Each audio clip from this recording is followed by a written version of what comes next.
Exclusive, first ever, valued up.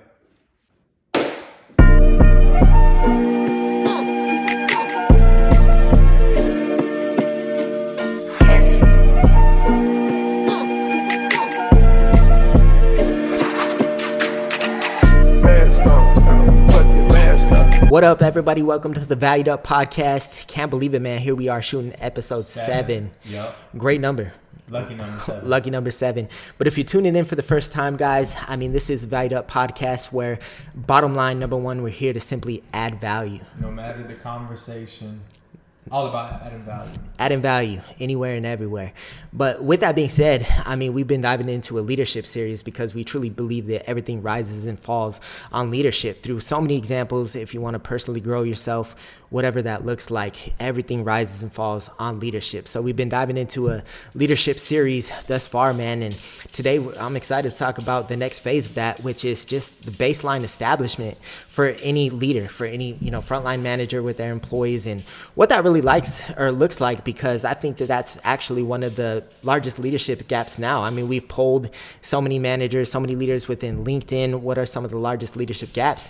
And it all falls back onto one thing, which is communication. So to really be able to just dive into what that looks like, what it shouldn't look like, what it does look like, man, and how crucial that is to steer any type of ship on, in the long term. Yeah. Leadership is like any other relationship, right? It's all about trust and communication. You don't have those two things in line, then everything else is going to be wishy-washy. And just from our own personal experiences from work, business, and relationships, the number one breakdown is communication. Oh, I thought he said, she said, exactly, whatever. And it's just like, well, what can I do better? If you have that mentality of like, all right, I need to hone in on this. Exactly. Right, and you almost have to dummy it down, but I don't want to get ahead of us here when it comes to communication. But it's super important no matter what topic specifically. Well, I think that really makes or breaks any type of organization. But that critical piece right there, the communication establishment out the gates, even just opening the lines of communication, is the foundation of any strong or weak organization, right? If you have strong communication coming out the gates, you're setting the tone, you're setting the pace, you're painting the picture of what your organizational culture looks like for any new person coming in.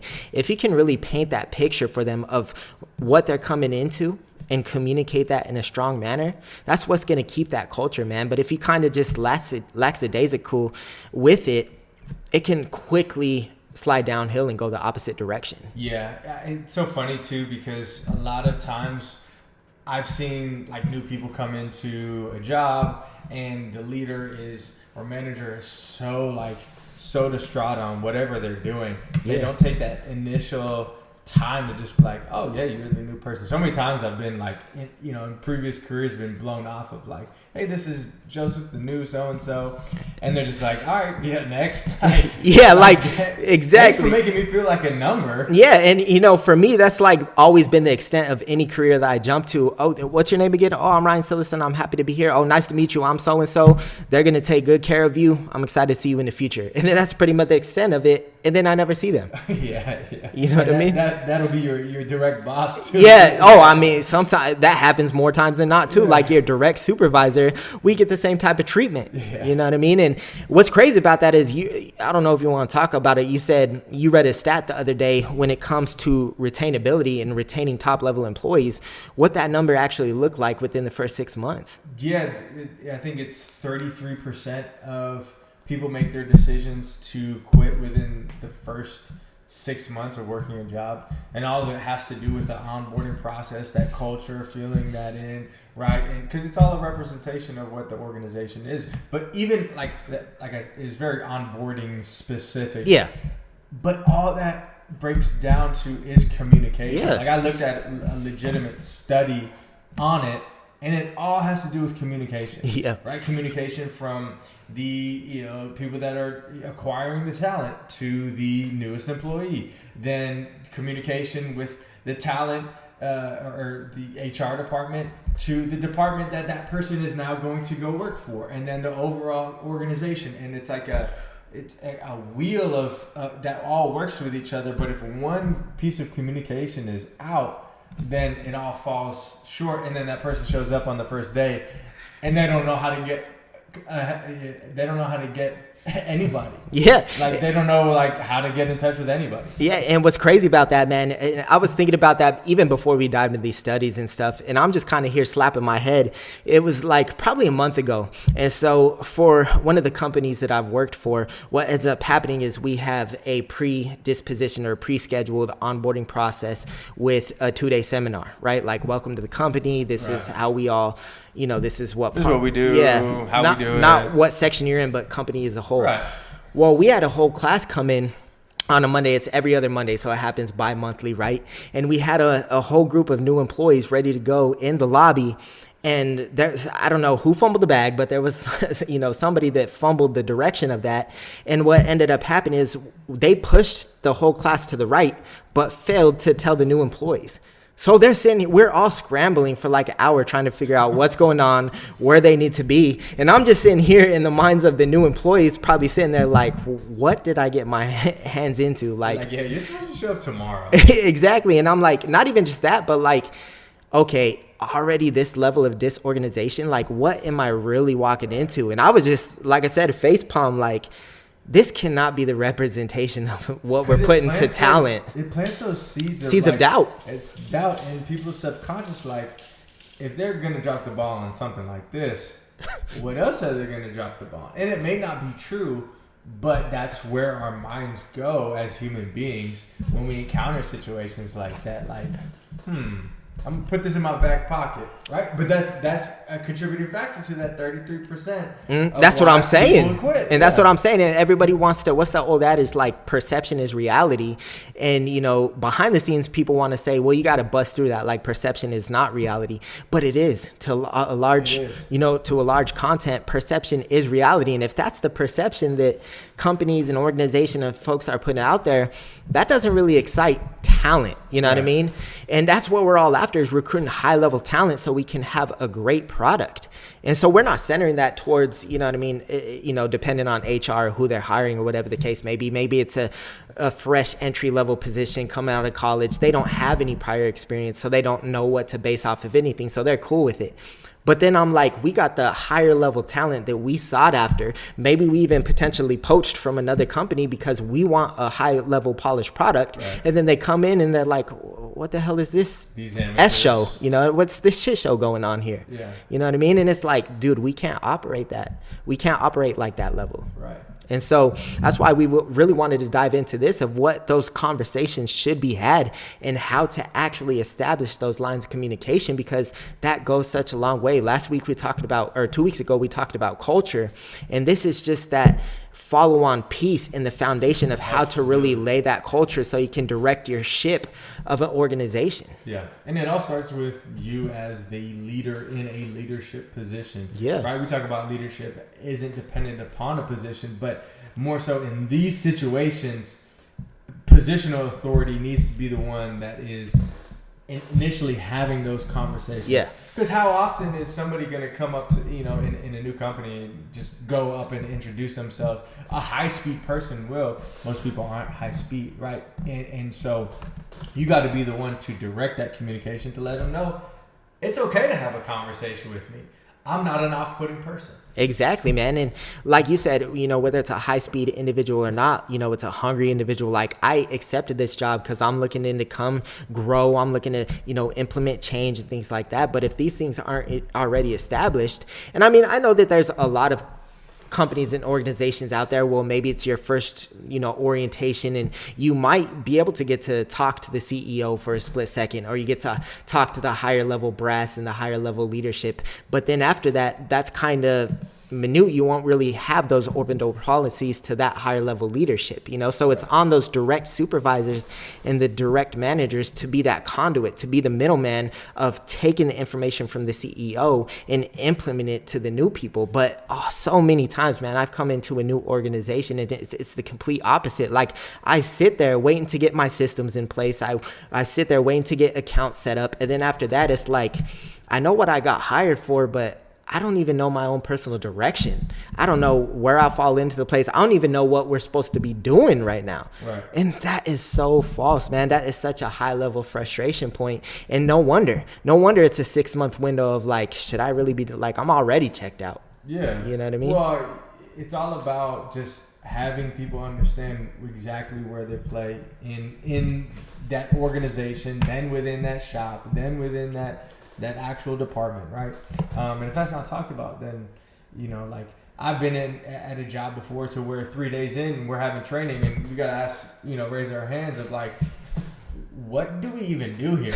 Right? Like if I'm 3 days in, and I'm tracking everything, but we're not even talking like what the organization does, there's a problem, right? Yeah. And then when you go and you try to tell somebody about it, and you don't even know what the organization is about, it's like, wait a minute.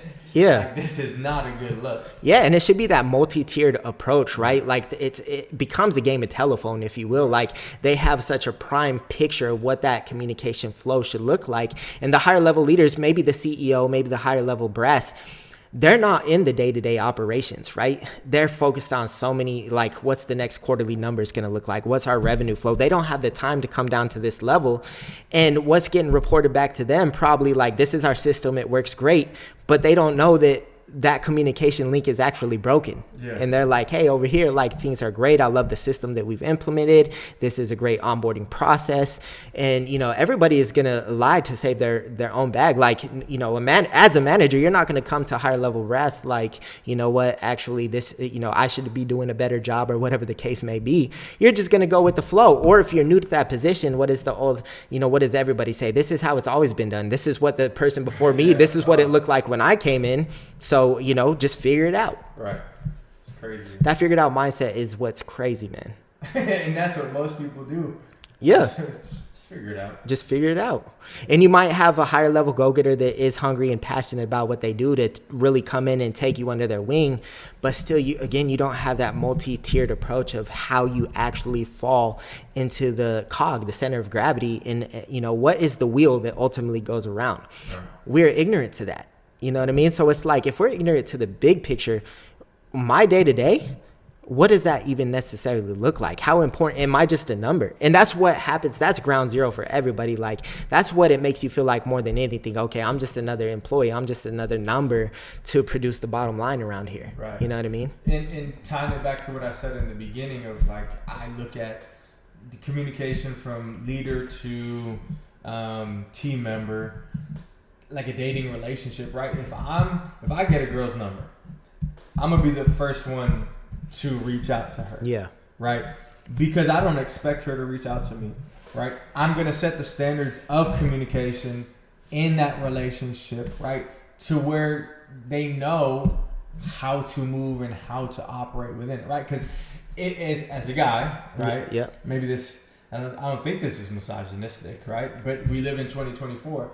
I'm gonna set the tone for that relationship. I don't expect her to look for me. Yeah. I got your number. I'm here to add value to you and take your time. You're pursuing. So I'm going to be in pursuit. As a leader, you have to be in pursuit as well. You have to establish that communication, because that employee may not know how to operate in those type of situations. Maybe It's their first time working a job. Maybe they, you know, they don't have an understanding of the culture, or know who you are, how your personality is. It's your responsibility to go break that ice. Yeah. Have that one-on-one conversation with that person to, number one, get to know them, which is so huge. Let them know the standards, the expectations, their role, what they're going to be doing, so on and so forth. But it all starts with you. Yeah, because you ultimately, if you're new to any place, you need that tour guide. You know what I mean? Right. You need that person that's going to show you the ins and outs, like how we operate, what is the culture, someone to be real with you. This is the part that you're going to play in the bigger picture. This is what we fostered up into this point. You know, I don't just want you to be a number, right? I want you to play a part, a big part of what we have going on. And then you lay out a roadmap. And that's the simplistic value of just laying out a roadmap of what that actually brings to the table is huge. And that's why we're talking about what we're talking about today, because the changes that could completely flip this negativity on its head is small, minute changes that don't take much added effort or energy to be able to conduct. Oh my gosh. And it can greatly impact the culture of your organization. Greatly. But the problem is that people get hired and they're looked at, again, as a cog in a wheel, and so they're plug and play, right? If you have to replace a cog, you don't need to tell that cog, like, this is your job. Yeah. This is what you're just going to take it out and you're going to put it back in. Yeah. And employees are human beings. Team members are human beings. For real? Even in the AI world that we're living in? Yeah. Well, that's a whole nother conversation. Well, yeah, but still, I mean, the number one commodity and asset ever is human beings. Even no matter the world that we live in today, it's still the bottom line is human beings. And so you have to, they're not a cog, they're not a inanimate object. So you have to build that personal relationship with them to get buy-in to then turn the wheel. Exactly. And some of the biggest pitfalls that come with that, and then we start playing a game, and that's what happened to me was, so what happened was I actually got out of the military, right? So I had my 10-year career as an intel analyst doing very specific operations. That's how we met, that you're very well aware of. And so getting out of that, I had some additional duties. I was an intel analyst, but working in a top secret environment, there's a lot of security procedures that have to take place. And so some of my side jobs that I had to do was implement those security procedures. And so, yeah, pretty much that was forced upon us, you know what I mean? But with that, I was like, okay, cool. Like, I'm stepping out of the intel game. It was a long career. It was great, but I'm not really cut out for that type of shift work, 24-hour ops anymore. I'm more family-centric, family-focused. So let me go find a job over here. So staying within the same industry, I ended up taking a security job, a security centric job, where that was my overall job. Now, I was brand new to doing that specifically, especially on the other side. It's civilian contractors now working for the military. So when you're in the military, your processes are completely different, right? So the outcome was the same, but it was so foreign to me. But I sat there for, so many weeks. Number one, I had to get read in, right? I had to get my secret clearance or my top secret clearance to get into place. But during that time frame, I would have people come up to me, hey, have you done this? I'm like, first of all, I didn't know I was supposed to do it. Number two, I don't even know what that is. I don't even have any idea what you're talking about. Where do I go that make that happen? Yeah. And that happened so many times, like a checklist. That's how it happened. Yeah. Instead of, okay, this is your first day, like you need to go get this done. This is what you need, accounts you need to see this person. Absolutely relevant. And then finally, through the trial and error of getting things set up, it was like already expected that I knew my job and what I was supposed to be doing. I was like, dude, and we still live in a sensitive type of nature job. You know what I mean? So it's like, I can't just fumble my way through this because we're pushing products to the government that they ultimately kick back. And that's a credibility on, we can get dropped by the government anytime. Because they're like, you're figuratively and literally, but from this essence, as a client of the government, they can easily be like, this is a security risk. Like, you are obviously not credible. We've had enough of this. We'll go elsewhere. You know what I mean? You go to Leavenworth? Go to Leavenworth. And so with that being said, I ended up creating the own personal checklist. So any new hirees that got, hired on, they wouldn't have to go through the same struggle points that I did. And funny enough, I had like an inside joke going around with the new people because I like taking care of people. That's just my nature. So anytime we had like 3 new hires after the fact, after me, and I was like, look, man, but number one, but I'm like, I'm going to be honest with you. I'm going to help you the best way I can, but I'm still figuring it out on my own. I'm going to lead you to my best abilities right now. And so, but I got them a lot further than they actually would have been even without myself. But I'm like, this is just from the limited scope that I have. And you go up to them, you're like, hey, did you get this done? And they're like, I don't even know what this is. And I'm like, look, I'm right there with you, man. It's actually this. Apologize. Yeah. And so I was the one to go out, put my foot forward. And I'm like, why is that? I'm the new guy. Yeah. I have a limited scope. Why isn't this already set in structure? You know what I mean? And that's already where that frustration kicks in. And that's what has the high level talent like, okay, this is not clearly what I thought it was going to be throughout the interview process. What kind of culture is this? Right. And then they can quickly go elsewhere. Yeah, that's what I learned. Just no matter what the experience is, good or bad, you can take something from it. Right? Yeah. And that was one of the things that I got from my first supervisor in the Air Force. Great guy, but I just learned how I wanted to be a supervisor when I got into that position, and how I didn't want to be a supervisor. Oh yeah, for sure. As well, and he was the one that told me that, right? Like, because everybody's gonna be different. Again, we're all dealing with human beings, so everybody's personality isn't gonna be like that person's flavor that you got to deal with, but you got to deal with it because you're getting paid to show up for that job. But this is why you take that personal relationship approach to, number one, get that buy-in factor. You get that buy-in factor, you're going to get the most out of your team because they want to go to bat for you. Exactly. But number two, they're also starting to get emotionally attached to you too, because they're like, oh, like we're starting to get cool. Like, you know what I mean? The moment that person goes above and beyond for you, or gives you those, verbal pats on your back, you're like, okay, cool. Like, we maybe didn't see eye to eye before, but like, you're starting to rub off on me. And at the end of the day, you're just looking for reassurance, number one, but somebody has your back at the end of the day. And so how much will you actually go to bat for somebody that you know they have your back when shit hits the road? Oh, yeah. You're willing to go above and beyond for the person. And that's what I've realized when I've had good leaders in my life versus, bad leaders, is the fact that if things changed, or if, some hardships came into our organization and we needed to do something, we needed to go above and beyond, or maybe we needed to put in extra hours, or maybe we just needed to simply embrace the suck.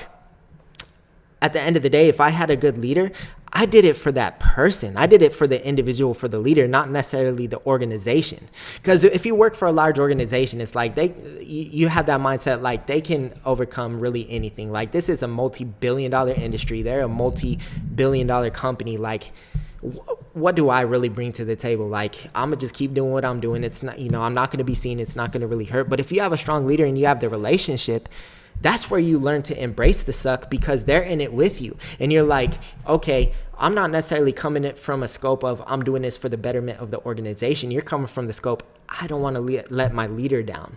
I see what they're doing. I see how many times they had my back. They need me on this one. Yeah. They've had, I've needed them for multiple times throughout my career. They need me on this one. I'm going to do it for them, because they took a step back and ensured me that we're in this together. It wasn't an authoritative position of leadership. I did what they said because the title that they had on their placard, you feel me? It was, it didn't matter what title they had. It could have been a higher level, title, but they took the time to invest and build and foster the relationship with me. And since that was in place, communication was at an all-time high. They didn't just know the baseline, Ryan Cillessen, what did you do this weekend? You know what I mean? They took the time to know my family, to know what I actually had going on in my life. Was there some hardships going on outside of work that was kind of hindering my productivity? And since all that was in place, they knew how to foster and bring the best ability out of me. But that gap right there of how to do that, that's one of the largest gaps out there, man. That's not being done these days. And more importantly, because it's not being taught. The new up-and-coming leaders and managers and supervisors, they're not even everything that we're talking about. And I love the term that you said, the buy-in factor. The buy-in factor is everything, but I call it the art of the buy-in, because it's an art, man. It's not a one-size-fits-all. We've talked about this aspect through multiple conversations in episodes up until this point. But what you were talking about is you're going to have people come in from so many different values, so many different backgrounds, so many different religious points. You're going to have, extroverts, introverts, high-level talkers, people that don't talk much, and you're going to have to lead every individual individualistically. You know what I mean? You have to tailor your leadership approach to everyone individually, not just as a whole. Yeah. And that's why we wanted to have this conversation, to bring this to the forefront, and then maybe bring some experiences that we've had of how to actually do that, what that actually looks like. Yeah, and I believe, like you said, there's a certain way to do it, right? The art of the buy-in, right? It is an art to have that relationship and communication with a team member, because I think everybody hates the question, so tell me about yourself.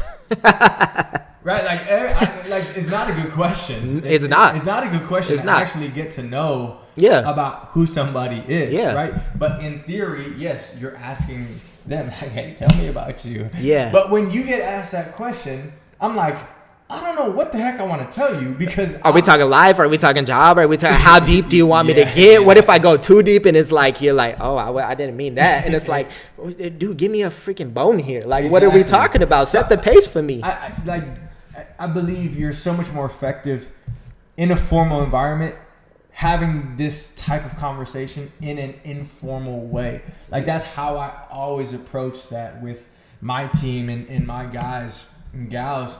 I don't want them to know that I'm trying to get to know them to leverage for the greater good of the team, right? Yeah. Like, I want them to know, or while we're having this conversation, that I genuinely care. I do. And I was just going to say that's the bottom line, because we do, not because we're trying to apply or get to an end result, which is still true, but we want to take the keyword genuine interest.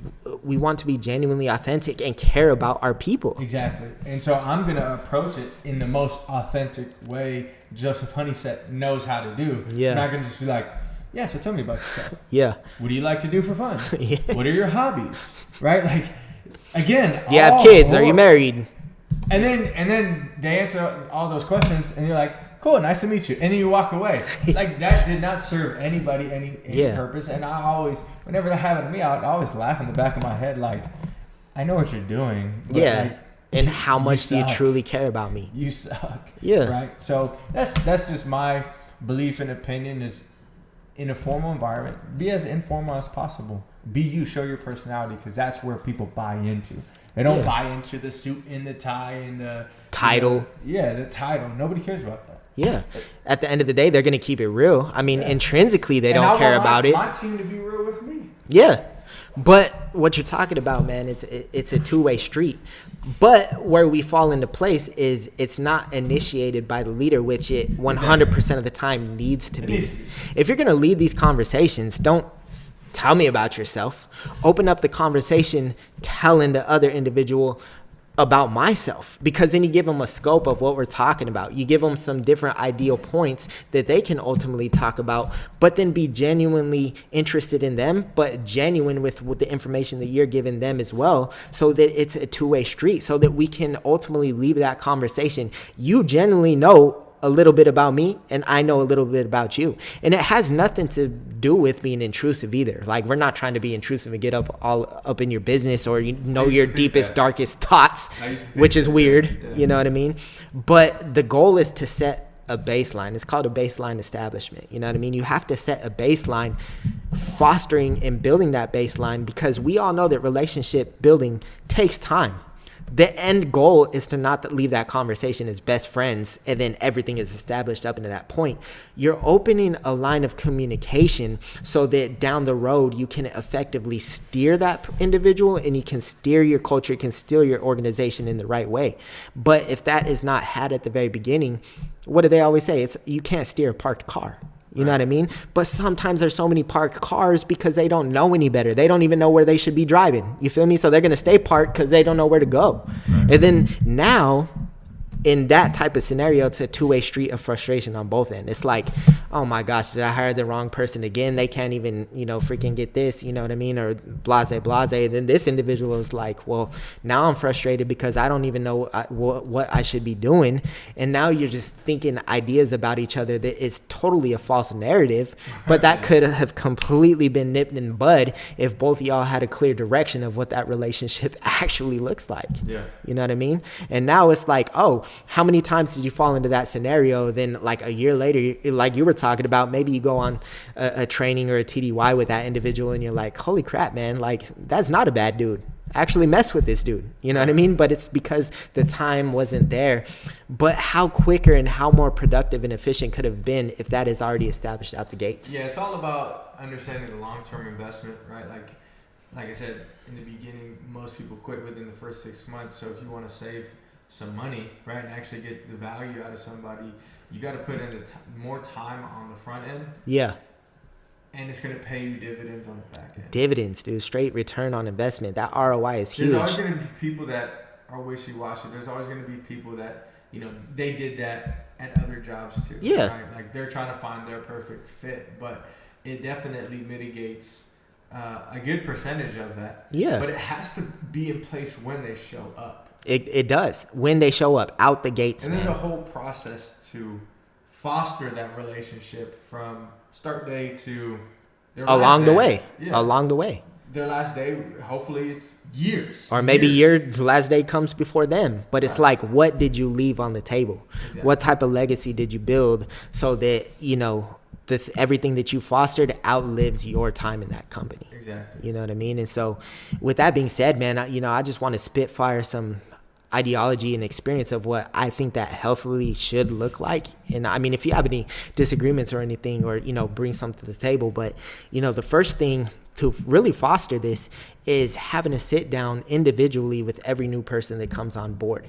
It doesn't have to be this long drawn out thing. It doesn't have to be an hour-long conversation, but come to the table where it's just you and that person, so it has that relationship type value. You're not just speaking to a group of people, so that they can feel heard and they can feel important, always going out the gate already. You know what I mean? And then just like we were talking about, don't have that old adage checklist mentality. Let me already ask you these these 5 preface questions that I already have on this piece of paper that I'm going to ask you. And then I'm going to ask the next person, and I'm going to ask the next person, and so on and so forth.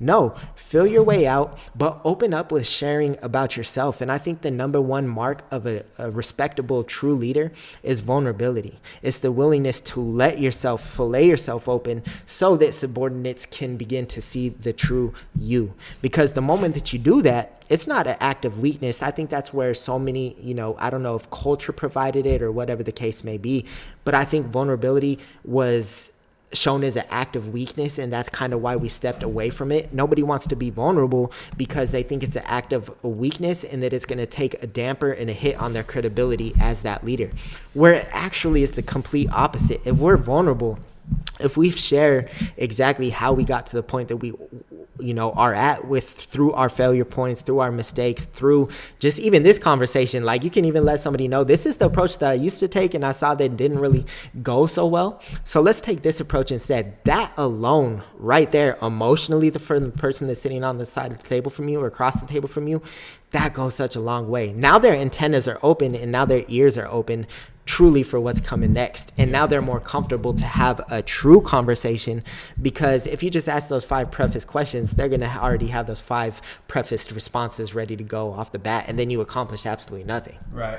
And you got to be careful with vulnerability too, because in the sense of don't dump all your trauma onto somebody. Yeah. Oh, of course not. Them, yeah. Right? I would assume most people that are listening to this know that, but again, I just want to touch all bases, bro. We got to touch all bases. You don't want to have somebody go in first meeting, hey, nice to meet you. I had this horrible life. Let me tell you, my wife left me 5 years ago, and I haven't been able to recover since. We're hanging on a string. Vulnerability, just like any other relationship, is earned, right? Yeah. Trust is earned. Communication is earned. The deepness of that communication is earned. You don't want to trauma dump on all these people that you're leading, because then they're going to look at you in a certain way. So vulnerability, be careful with that in the initial portions of that. Yeah, exactly. That relationship building, one-on-one or sit down. And I would suggest, hey, if your company has the ability to go to lunch, take somebody to lunch. Everybody loves free food, right? Yeah. Or if you don't have that ability, go get coffee. Yeah. Right. Or take them in a conference room and just step outside the day-to-day norm, change the scenery, have a conversation. And while that one-on-one is so important, I know you touched on too, but it just creates a sense of security and safeness to where now you have that opportunity for transparency and vulnerability. Yeah. If that person does take it there, right? Yeah. Because if you're in a group of people, most of the time, the new person in a group of people is not going to open up and tell you really what you want to know about the person. Yeah. Because they're we all do this as human beings. They're going to be oh, are they judging me? What are they going to say about this? It's like in school, I used to know the answer in my head, but never would want to raise my hand because I was You would do that? In the beginning of high school, my freshman year, I wouldn't want to raise my hand because I was a blabbermouth, bro. You still are. I am. Shut up, I'm talking. Yeah. what I deal with. Yeah. But I wouldn't want to say the answer because I would get into my own head of like, is this actually the right answer? What if it is the wrong answer? They might make fun of me, so on and so forth. And I was just playing. And I was just playing. By the way, that was me to a T, Whatever, bro. Man, I had to get past that. No, I did too. Because you know how many times. Excuse me. No, but you know how many times that actually happened where you kept your hands down, Count. but then you had the right answer, had like it got like, verbalized, and you're like, that's what I was thinking, man. Thought I'm smart. You're like, I was right. See, I knew it. Why didn't I just raise my hand? Exactly. Yeah. But the next time it came around, you're like, I think it's like you progressively the hand, like you go from perking up to like, oh, I'm gonna raise my hand this much. I'm gonna raise my hand this much, and then finally you didn't. It's like never like. Mama said, Mama's wrong again. That's great stuff right there, man. But that's exactly what it is. For sure. That's exactly what it is. I agree. But jumping back into what you were saying of why that's so important, man, is because having that one-on-one gives the opportunity for that voice to be heard. Like you were saying, everybody wants to hear their voice being heard. That's the number one gratification that anybody can have. But having, most people are timid enough to be able to do that. So that's where the art of the leader can actually pull that out of them. You know what I mean? And again, that's why, going back to the vulnerability conversation, you leverage vulnerability as a tool. There's always a time and a place. You don't just come out with it. Right. But that's part of the approach. Maybe you have a little more closed off, reserved individual. And then that's how you actually bring out their greatness. That's how you bring them to the table to garner that trust, to garner that respect. It's like, hey, I potentially know what you're going through. Here's what I personally have gone through. These are my hardships. I still face this today. And then they have the warm, welcoming environment where it's okay to disclose this information.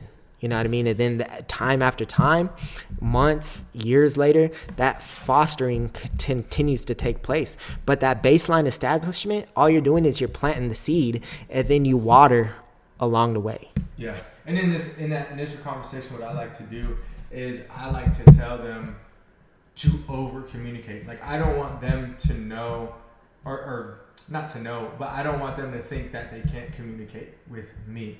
And whether they make a mistake, whether they're questioning about like kind of the day-to-day of a job. And this is specifically for like with anybody, but specifically with like a frontline employee. Yeah. Because the approach for a leader leading leaders is a little bit different. You still want that open, flow of communication, but I want them to, I use over communicate. Because that means most of the time people are just going to communicate normally, right? Like if you tell somebody like, hey, communicate with me, they're probably not going to communicate with you. Yeah. If you tell them, hey, over communicate with me, like don't ever feel like you're going to bug me, majority of the time they'll give you the communication that you feel is necessary for them to communicate with you. Yeah, well, just like you're saying, man, everything starts with the behavior that you want to occur, you have to model. Yeah. And that's why I said we can't insert these expectations and then leave it all up to the employee to actually bring to the table what you're talking about. You set the establishment. This is the open lines of communication that I want to have. This is the ultimate role you're going to play. If anything, if we come across any crossroads, you have any questions, feel free to. But then so you take that, you plant that seed like we're talking about, but then you emulate the behavior and you model the behavior for everybody, even your seasoned leaders. You always have to model the behavior that you're looking for because you're setting the ceiling, you're setting the tone like we talked about a couple episodes back. It's the law of the lid, man. You're setting the tone for everybody. They're going to only operate at the level that you're not talking about, that you're operating at. So if you're expecting open lines of communication, but you're not communicating first with your team, they're not going to communicate with you. You know what I mean? So that's where you take those opportunities to have little sidebar conversations, not necessarily just, hey, how was your weekend? But, hey, you use that as a leverage point, but then maybe they say something. And then you can ultimately pick up on that one thing. Just remember one thing. I remember when I was in sales, this was a huge tool for me because, with my personality, having ADHD and stuff like that, but I couldn't even for the life of me remember names. If I come across a stranger and we have a great conversation, they tell me their name, it goes out my window. I try so hard at it, but it goes out my window within 20 seconds. It doesn't matter. It gets splattered and find a way out. And it's like, dang it, what was their name? But I say that to say, if you take a genuine interest, just find one thing that they said, like, oh yeah, my mom is actually going through this, or you just find one little intricate value, you put it in your back pocket. If you have a large team, or if you find yourself in the same plane, this is why I bring up this story. What I had to do was immediately leaving a conversation, I would go to a room or go somewhere where I was isolated. I had a running log in my notes section of my phone, and I would put these things in my phone so that I could ultimately remember, right? So the next time, maybe it's a couple days later, maybe it's a week later, and it's like, hey, Joe, how you doing? I know that you brought this up with your mom. Are they doing any better? Dude, don't talk about mom. And then you sitting here like, oh, you remember that? Like, you actually care. And it took that extra added effort. And maybe I couldn't have the capacity to remember, but I, take those notes on my phone. If that's what it takes, that's where you're at as a leader. And that's exactly what it takes. And those things actually build the ability to retain that information. You're building that skill set. You're getting better. You're expanding your capacity and you're getting better. But those little acts is what actually fosters the relationship. So now, the feeling that person has, like, oh, they actually remembered. Now I want to, disclose more information. They actually care. I'm willing to go a step further. And then that's where that ultimate conversation leads to actual relationship on the back end. Yeah, I agree. And it stems from having that genuine interest, you know what I mean? And you just do that time after time with more and more things. And again, you just have to identify what helps the leader by doing all this as well is you get to actually identify what you have your hands on. You get to identify, is this a go-getter, a high-level contributor, like, what's this person's character? Because that's going to give me a snapshot of what leadership tools will I need to not only develop but insert to bring the best out of this person. And so it's identification tools for the leader to be able to work with moving forward and fostering that proper relationship, because it's not a one-size-fit-all for all of your employees. Right. So coming out of that first initial conversation, how should relationships be fostered in the workplace outside of that? Right? Because that's a good moment in reason for having relationship building time, right? Like, hey, it's a new person, it kind of makes sense. Post that, right? Like, I know when we were in the Air Force, it was every quarter. Yeah. I think we'd have a sit down with our supervisor. Yeah. Which I think more communication is definitely a lot more necessary. What do you think that approach is? I think that kind of dampers the situation, if you will. I think you're kind of producing what you're ultimately looking to accomplish if once a quarter you have a sit down. I think you need to be very intentional with your time. And then if you're business consulting, right, or leadership consulting, which we're getting into, you can leverage these points to like, hey, you don't actually have to establish and set up a meeting in your calendar to where you're, again, that just falls back into the same place that we're talking about. It can quickly get into now you're wasting 30 minutes asking these preface situations. They don't feel heard. But instead of actually having dedicated times, just make yourself aware and make yourself available, and then have these hallway conversations. Step outside of your office. You know what I mean? Every section within organizations looks different. You might be embedded and sit right next to your supervisor. You might be over here and they have a dedicated office over here.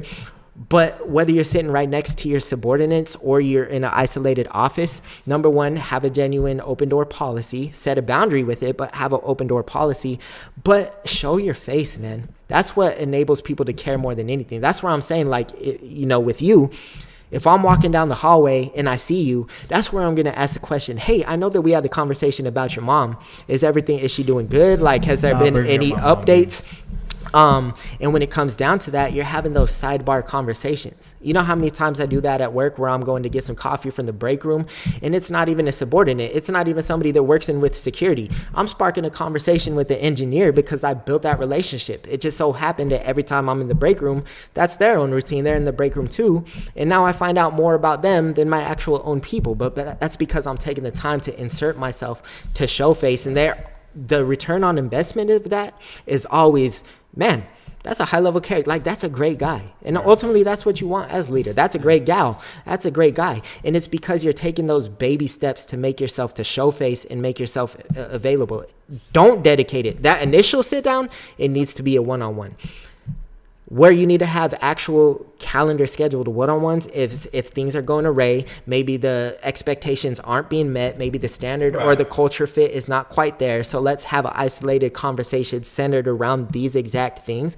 But if you're just building and fostering the relationship, it needs to be sidebars. Yeah. Because for me personally, emotionally on the other side, that goes a long way. Yeah. Because that takes the genuineness into it versus out of it. Yeah, I think that's a really good point of not like continuing on scheduling these things, because then it turns into a formal thing. It's monotonous. And nobody, if you're a boss, manager, leader, no one likes getting a calendar invite of like... Oh, because you don't know what's finna happen, bro. You don't know what you're walking into. Like, I don't care how cool we are. Exactly. Don't send me a calendar and then you're already off guard, so you don't want to disclose anything anyways, because you're like, okay, this is interrogation mode. Exactly. That person's already walking into the office already... On guard. Like, yeah. I'm not going to say much. I'm going to let you direct this conversation. Yeah. Right?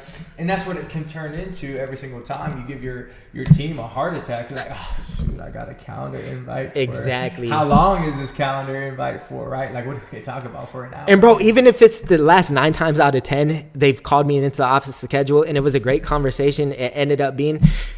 Still in the back of my mind, I'm like, is this going to be the one? Did I F up? Is this going to be the one where it's going to go sideways? I don't know. My guard is up it's like you get pulled over. Not one single time that you get pulled over are you ever at ease.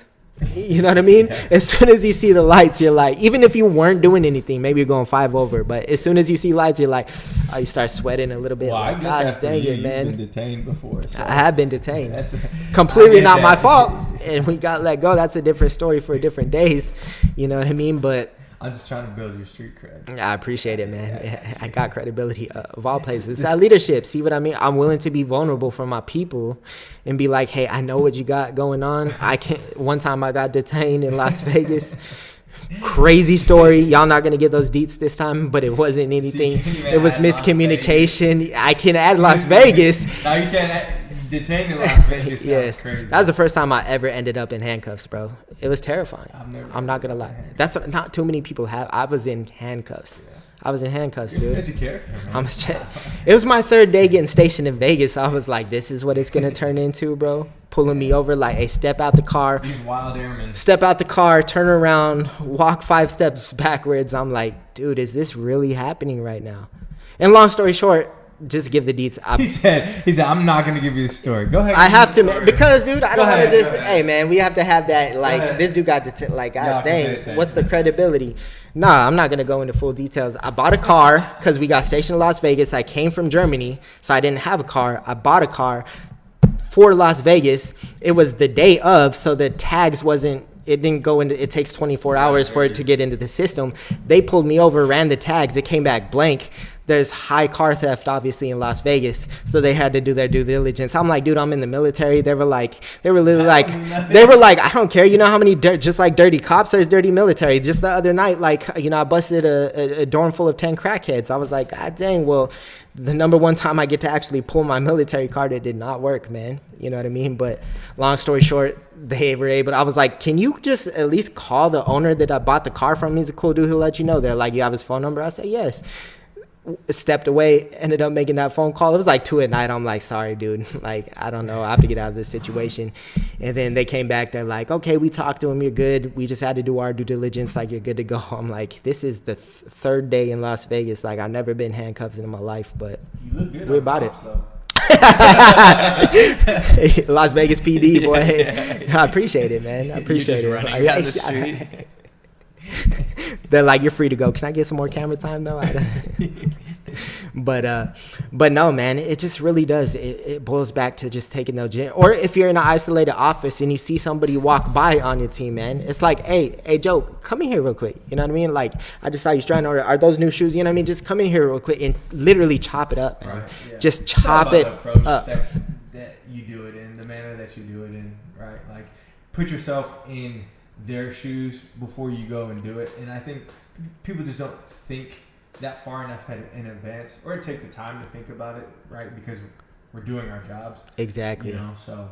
But what we're doing by this is building the foundation for hard times. We're making, by taking these extra efforted approach, we're getting ROIs on that in the long term, because the more that you can just easily have these sidebar conversations, foster and build a relationship, if things happen and you need to hunker down and you need to accomplish some things, embracing the suck that we were talking about earlier, you know how much more easy those conversations are going to be had, and how much more they're willing to go at bat for you because you built that relationship, versus how many times have you had it in your organization, no matter what organization I've had, as soon as something change comes down from top brass, like CEO level type leadership, and it's like you have to have mandatory overtime, and it's like and then word quickly spreads like wildfire. It's like, this sucks, man. We always have to do this. I ain't doing this. They ain't gonna tell me what to do, or I'm gonna do the bare minimum. And then just all the employees start talking and talking and talking.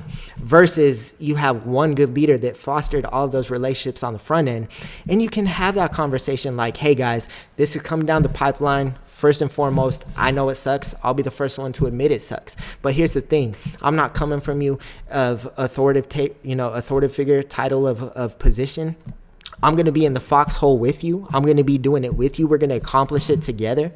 Let's foster this culture. This is what we build up into this time. This is actually, we've been prepping for these moments. Let's show our higher level leadership what this section is made of. Let's show them we've been prepped up into this point. I'm going to be with you. Let's go ahead and handle this. Or expectation management. You can pull them aside like, hey, first and foremost, and this is what personal relational conversation looks like, maybe they're not meeting a standard. Maybe they've dropped some balls. Maybe they haven't met some deadlines, or maybe there's just not a good culture fit. You get to pull them aside like, hey, I know we talked about this before. Joe, your mom, is that weighing on you? And I'm going to keep bringing it up because that's a good leader. I'm going to break the egg. I'm going to peel that onion back layer by layer, and we're going to get to the brass tacks, right? Only because I care. But once that's being said, it's like, hey, I know that you've had a lot on your plate. There's been things going on with your mom. Has that hindered your ability to, conduct this type of job? I know that we've, set the expectation before. I know that we talked about this is what needs to get done.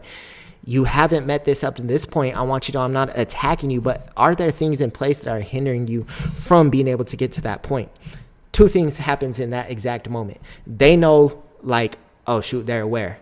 Maybe there isn't anything hindering them. Maybe it was just, I'm doing the bare minimum. We've all been there. You know what I mean? Like, I'm just kind of burned out. I'm tired of this job. I'm tired of the monotonous. I'm doing the bare minimum. As soon as that happened, it's like, oh, shoot, okay, they're aware.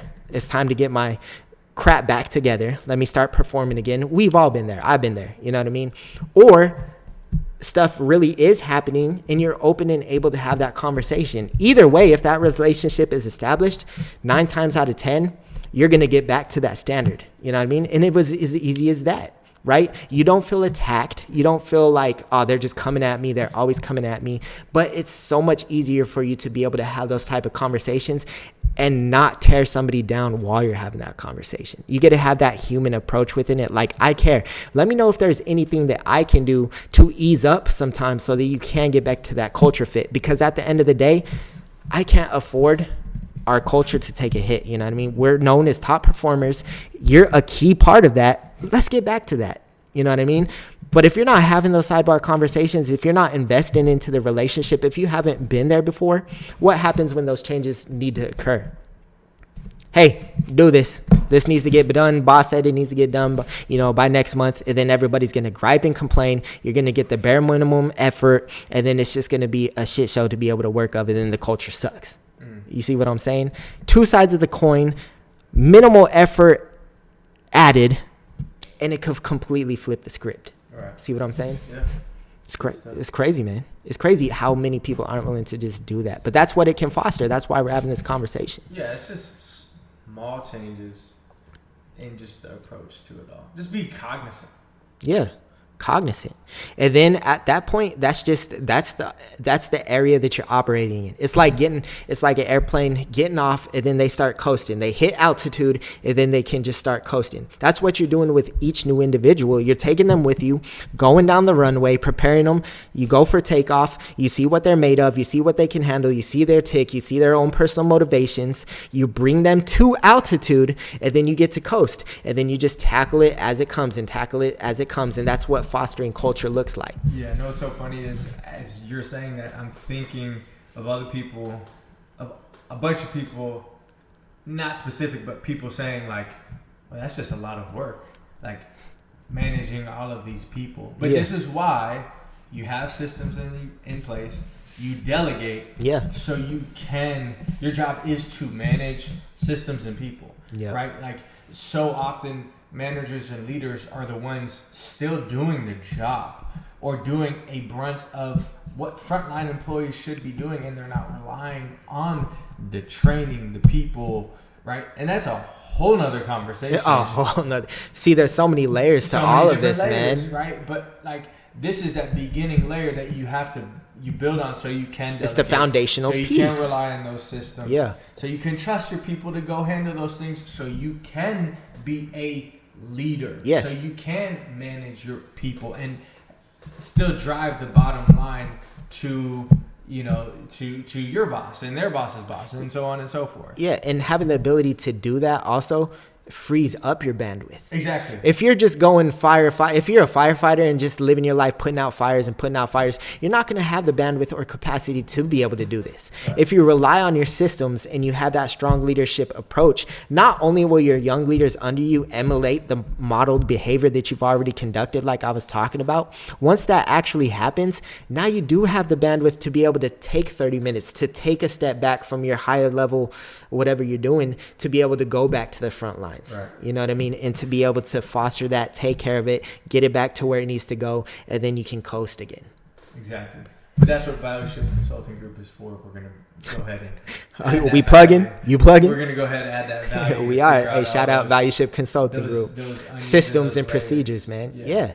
And that's, funny enough you say that, whether it's a plug or it's not a plug, but that's why we find the passion in what we're doing. Yeah. Is so that we could come in, provide these systems in place so that you can already have this approach, so that we can get these relationships established, so that we can build leaders upon leaders and change. One organization changes another organization, changes another organization. Or one team changes an entire organization. And that's what I'm saying. But what happens if this person does all this, goes to another organization? It's just these foundational principles that we ultimately want to bring back to the forefront. This is a huge problem set out there that we are completely passionate about, to be able to foster and make this change. And I don't know about you, but that's why we decided to take a step back and do it from the outside, because fighting this issue from the inside as a lower level employee, it was banging our head against the wall, man. I tried to bring this awareness, and it was like the more awareness that I brought, the more that I got shit on. Well, it's funny because it's all simple things, all very easy changes, but nobody takes that big picture look outside of it. And when you've experienced it so many times, you're like, dude, I can definitely do this a lot better. Yeah. Right? And then you start to learn and invest and to grow into all these different things that, like we said, there's so many different layers that make this up from relationships being a big piece, but then you got to delegate, then you got to have systems, then you got to have trust within your people. There's all these different things. Yeah. And I'm like, well, we're like, dude, we've been there, we've done that. We know how to do that. We've experienced good, we've experienced bad. So let's go add value into the marketplace to fix these easy things that will actually help businesses make so much more money, decrease retainability, and have increase retainability, and actually have an awesome culture, a winning culture that people can come and play in, good times or bad times.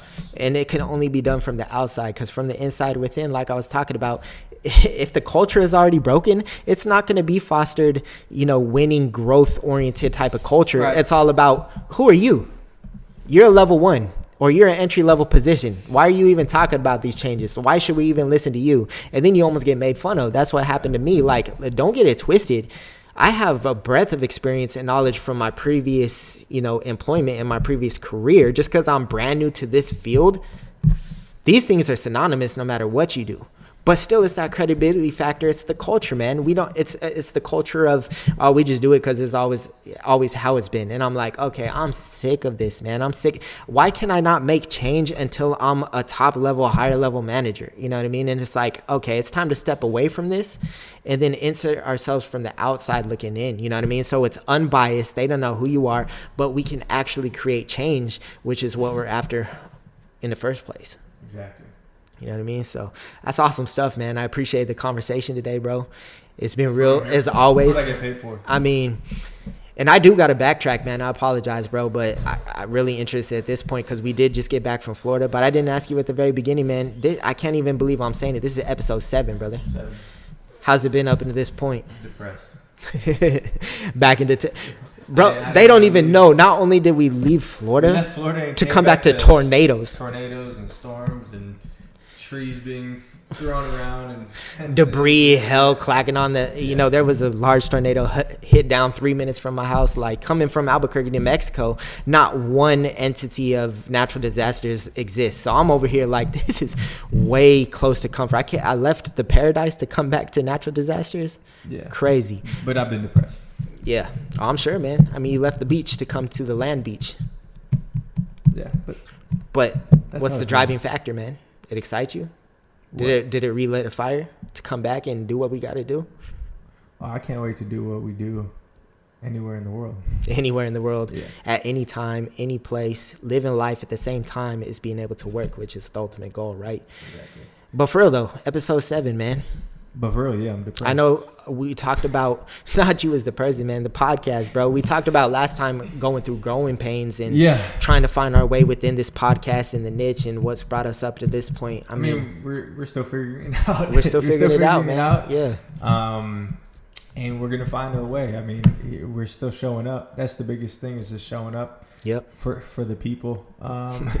We got to, man. For all of y'all, we're showing up for our people. But it's more so for ourselves that we're showing up. It's all about the consistency factor, and you build as you go. We talked about it last time in previous episodes of building the airplane while you're flying it. Yeah. And so that's what it's been, and we're just finding ourselves. And being real with ourselves, and it's just all about being growth oriented, man. Yeah. We reflect on everything that we do every single time. We get fanatical about it, and we just go and produce a product, and then reflect on it and produce a product, reflect on it, produce a product. And it's all about that consistency piece. You know what I mean? Yeah. And when you love what you do, I talked about it a little earlier before filming today, but when you love what you do, the process becomes irrelevant. It doesn't matter because you're just going to do it. You know what I mean? It's not a chore. That's the last thing we want to do. So if you find something that you love, or if you become passionate about something, the process doesn't matter. So operate in an area of your life. Find something, whether it's a side hustle, whether it's, if you're not passionate about your 9 to 5, find something.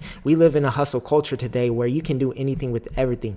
Find something that you love so that the process and the dues that you have to pay, the price that you have to pay to become successful does not become monotonous. It becomes irrelevant because you love what you're doing. And that's the biggest thing that I've taken away this week. Turning on the camera today, we're finding, we're trying to find our way, and it could be frustrating, but I'm like, not one single ounce of me was frustrated in the fact of not wanting to do it. You know what I mean? It's like, no, I love what we do. Anything that it brings, I love what we do. So the process becomes irrelevant. We're going to show up every day, no matter what, because of that. Every day. So find out one thing. But we appreciate y'all for tuning in from the bottom of our heart. Go ahead and comment, subscribe, like, only because this gets the message out there. And that's what we want more than anything, is we want the community to get out there and bring change. So other than that, we'll see you next time. And always stay valued up. Boom.